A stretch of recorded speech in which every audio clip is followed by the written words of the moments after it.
What is up, amigos? Today we are looking at this drone and how quickly it can maneuver around. So we're looking at the G-forces on it.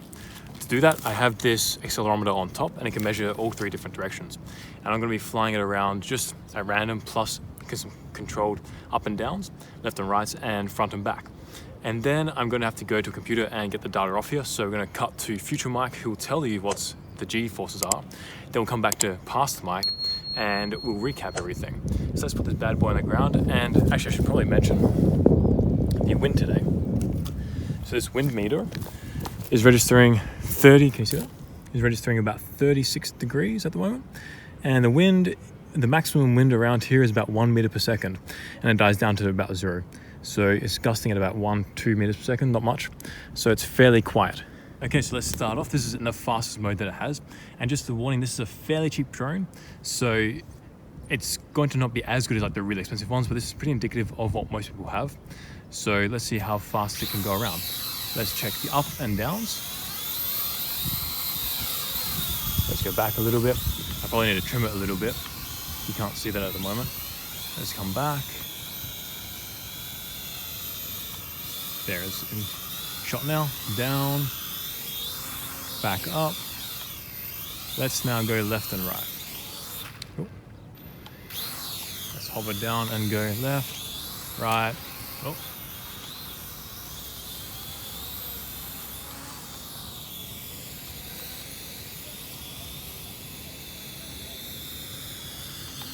He's struggling a little bit at the moment. Okay, let's land that. Now I'm just going to get it up a little bit and then spin it around and then land it just to see what the G-forces are like with that. So let's go up a little bit and come back this way, please. Okay.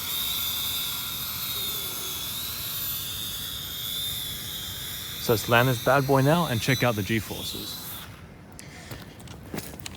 To do that, let's cut to future Mike telling you about the G-forces after I've processed it now. What is up, amigos? This is future Mike coming at you.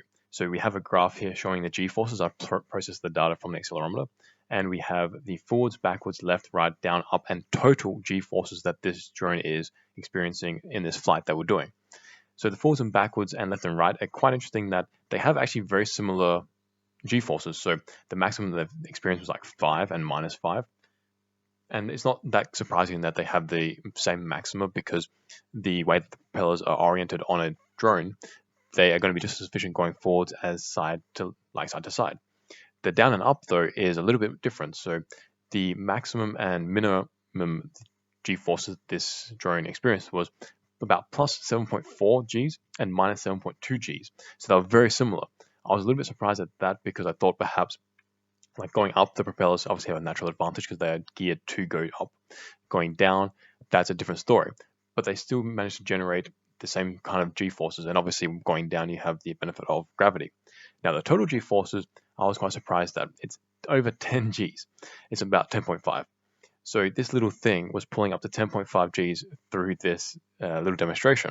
And when you think about that, that's huge. It's like 100 meters per second that it would accelerating at. And it's not going to be accelerating at that for too long. It's only very instantaneous, because the drone has a maximum velocity it can reach. You start to get to the point where drag is a major factor. So it will only achieve a G-force of this for a brief instant in time. And once it accelerates, the drag will increase and the G-forces that it does experience is lower. So I'll pass you over back to past Mike. Peace out. Okay, so those results are pretty good. I don't know what they are, but I imagine that the acceleration was incredibly interesting. I mean, I didn't expect those results are due. Anyway, so that's the acceleration of a regular drone that you can get for like 40-50 bucks. I imagine the other ones are going to be better. The video that we did with the Chopper Chops, they showed that this drone can take about 40% of its payload, which means that it's a pretty decent drone that way.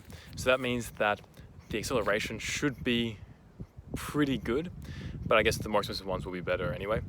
So that's the end of this video. Make sure to like and subscribe, and if you want to check out this drone, I think it's called, I don't know what it's called, I'm going to leave it in the description, and I'll see you next video. Peace out, amigos.